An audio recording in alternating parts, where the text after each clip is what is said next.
Guys, ஒரு mini vlog பார்க்கலாமா? It's Saturday evening.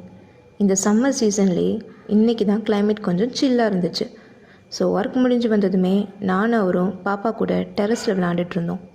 தண்ணியில் விளாட்றான்ட்டு பாப்பா ட்ரெஸ் ஃபுல்லாக ஈரமாக்கிக்கிட்டான். 6:15 வரைக்குமே மாடியில் தான் விளாண்டுட்டு இருந்தோம். அப்புறம் டைம் ஆகிடுச்சுன்னு வீட்டுக்கு வந்து விளக்கேற்றி சாமி கும்பிட்டாச்சு. எப்போவுமே ஆஃபீஸ் போயிட்டு வரும்போதே சாமிக்கு வைக்க பூலாம் வாங்கிட்டு வந்துடுவேன். பட் இன்றைக்கி வரும்போது வாங்கிட்டு வர முடியல. ஸோ பூ எதுவும் வைக்காமலே பூஜை பண்ணியாச்சு. மோஸ்ட்லி நான்வெஜ் வாங்குகிற டே தவிர மற்ற எல்லா நாளுமே வீட்டில் விளக்கேற்றி சாமி கும்பிட்ருவோம். சாமி கும்பிட்டுட்டு இருக்கும்போதே பாப்பா வந்து வெளியே போகணுன்னு கை காமிச்சு அழுக ஆரம்பிச்சிட்டா. அதனால் வெளியே எங்கேயாவது பார்க்குக்கு போயிட்டு வரலான்னு சொல்லிட்டு கிளம்பியாச்சு. கிளாம்பாக்கம் பக்கத்தில் இருக்கிற கலைஞர் சென்டினரி பார்க் தான் போனோம்.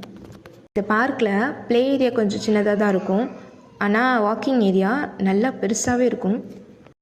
பார்க் போனதும் மேடம் நல்லா ஜாலியாக விளையாட ஆரம்பித்தாச்சு. இந்த பார்க்கில் இந்த மாதிரி ஸ்டாச்சுலாம் அழகழகாக செஞ்சு வச்சுருப்பாங்க. பார்க்க ரொம்ப சூப்பராக இருக்கும்.